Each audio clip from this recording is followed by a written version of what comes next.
Shri Ganeshaya Namaha. Welcome to the Anant Katha channel. Today I am fortunate to narrate this story, and you are equally blessed to hear it. For this we thank the Lord. According to the Devi Bhagwat Purana, seeing his son Shukadeva ascend to the heavens, Vyasa felt sorrowful and decided to leave that place. He remembered his mother, Satyavati, and returned to his birthplace, where he inquired about her. The people informed him that the Nishad king had arranged Satyavati's marriage with King Shantanu. Vyasa then established his ashram on the banks of the Saraswati River and began his penance there. King Shantanu and Satyavati had two sons. The elder was named Chitrangada and the younger Vichitravirya. Vyasa was delighted to accept them as his brothers. Before this, Shantanu had a powerful and valiant son named Bhishma from Ganga. Sometime later, King Shantanu passed away, and Bhishma performed his last rites with proper rituals, after which Bhishma crowned his brother Chitrangada as king. Chitrangada was filled with pride in his strength. Once, during a hunt, he encountered a celestial being who challenged him to a battle. They engaged in a fierce war for 3 years. Eventually, the celestial being defeated and killed Chitrangada in battle. Following this, Bhishma made his younger brother, Vichitravirya, the king. When Vichitravirya came of age, Bhishma began to worry about his marriage. At that time, the king of Kashi organized grooms selection ceremony for his 3 beautiful daughters. However, Vichitravirya was not invited, which Bhishma saw as an insult to their lineage. In response, Bhishma single-handedly defeated all the suitors, abducted the princesses, and brought them to Hastinapur, where he presented them to Satyavati. She consulted astrologers for an auspicious time for the marriage. While the preparations were underway, the eldest daughter expressed her feelings to Bhishma, saying, "O son of Ganga, in my heart, I had chosen King Shalva as my husband, and he too accepted me as his wife. Now please do what you think is right."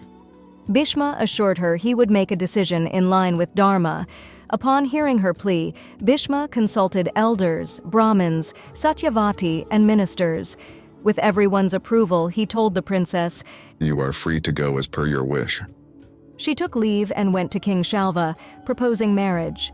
Shalva rejected her, saying, "What wise man would accept a woman abandoned by another?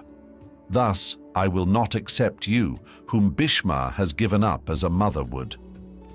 Distressed by Shalva's rejection, she returned to Bhishma, tearfully asking him to marry her.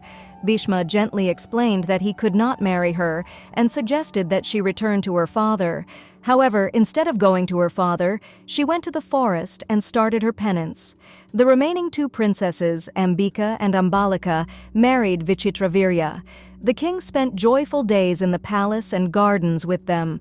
After 9 years of a blissful life, King Vichitravirya became afflicted with tuberculosis and eventually passed away. His death brought deep sorrow to Satyavati. Sometime later, Satyavati approached Bhishma and said, "Dear son, now you must take charge of your father's kingdom and accept your sisters-in-law as wives to continue the lineage, so that Yayati's line does not end." Bhishma replied, "Mother, I have taken a vow for my father to neither claim the throne nor marry." Satyavati grew concerned about how the dynasty would continue. Then Bhishma suggested, "You may have a son born through the wives of Vichitravirya by another man. Invite a learned and noble Brahmin to ensure the lineage through that person. I will protect the reign of that child." Hearing Bhishma's advice, Satyavati remembered her first son, the ascetic Vyasa. At her mere thought, Vyasa arrived and respectfully greeted his mother. Bhishma and Satyavati welcomed Vyasa warmly. Satyavati asked him to bear children, to carry forward Vichitravirya's lineage. Following her command, Vyasa waited for the appropriate time. First, Ambika approached Vyasa during her fertility period and gave birth to a son who was blind from birth. This saddened Satyavati, and she then instructed Ambalika to produce a son.